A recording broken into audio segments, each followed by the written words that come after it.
Introduction.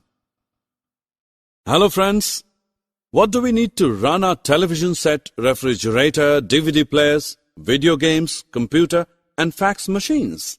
Yes, it is electricity. Electricity has always been around because it naturally exists. Lightning, for instance, is simply a flow of electrons between the ground and the clouds. Objectives. At the end of this lesson, you will be able to define electricity, establish the relation between electric current and charges, identify the two types of electricity, define conductors and insulators. How do you study in the late evening? Of course, you light up your room using an electric bulb. Have you ever wondered what causes the bulb or the tube to light up? They need electricity to light up. Electricity passes through the wires and reaches the filament of the bulb, heating it up to glow. When we comb our hair with a plastic comb and take it near the small pieces of paper, the paper pieces are attracted toward the comb. We then say that the comb is charged with electricity. This was first noticed by a Greek man named Thales over 2,500 years ago. Thales found that amber attracted tiny feathers after it was rubbed with silk cloth.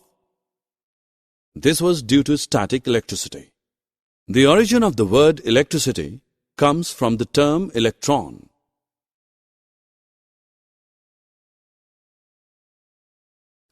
Let us perform an activity to understand positive and negative charges. Take an ebonite rod and rub it with a piece of woolen cloth. Now suspend the rod by tying a thread through its middle. Now charge another ebonite rod in the same way and bring it close to the suspended rod. What do you notice? The suspended rod moves away from the second one. Now take a glass rod and rub it with a silk cloth. Bring this glass rod close to the charged suspended ebonite rod. What do you observe now? The suspended ebonite rod comes closer to the glass rod. The charges produced in the ebonite and the glass is different in nature. These two kinds of charges are called positive and negative charges. The positive charge is shown by the plus sign and the negative by the minus sign.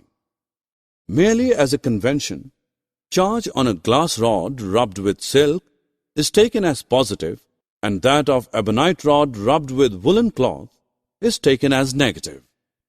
From the earlier activity we can conclude that like charges repel each other and unlike charges attract each other. We have just studied about electric charges and the forces they exert on one another. We have learned there are two types of charges, positive and negative. When charges transfer from one body to the other, the bodies are said to be charged. The moving or flowing charges produce an electric current. An electric current consists of a movement of negative charges, that is, electrons. The flow of electrons gives us electricity. Electric current is measured by ammeter.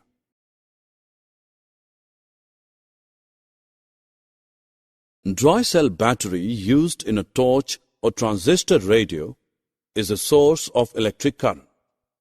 Every battery has two terminals marked plus and minus. When a metallic wire connects these two terminals, the electrons resulted from chemical reaction start flowing through the wire, constituting an electric current.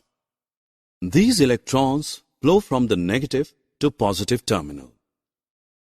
Thus, A cell is a simple device in which chemical energy is changed into electric energy.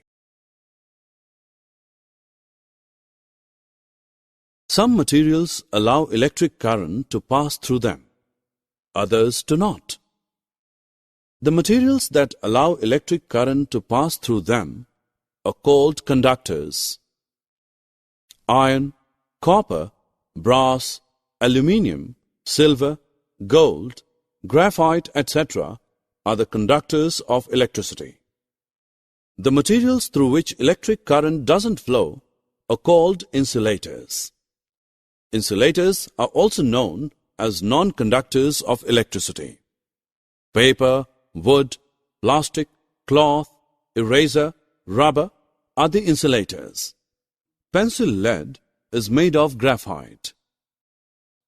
It is a form of carbon. It is non-metal, but it is a conductor of electricity. It can be tested whether a given material is a conductor of electricity or not. The given material between the free ends of wires in an electric circuit.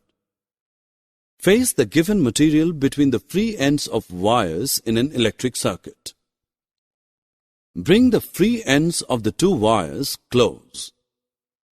Now let them touch each other. If the bulb glows, the material is electrically conducting, otherwise it is an insulator. Both conductors and insulators are important while using electricity. The conductors like copper or other metallic wires are used for electric supply, but at the same time, these metallic wires are coated by insulating materials like plastic or rubber for safety. Summary. Let us summarize what we have learned. Electricity is a form of energy. Charges always occur together. Like charges repel, and unlike charges attract each other. The flow of electrons is called electric current. Lightning is an electric discharge in the sky. Cells are sources of electric current.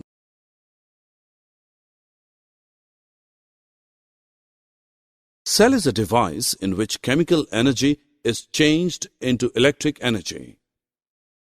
The combination of cells is called a battery. Electric current is measured by an instrument called as ammeter. Metals and inorganic salts are good conductors. Non-metals and organic compounds are insulators.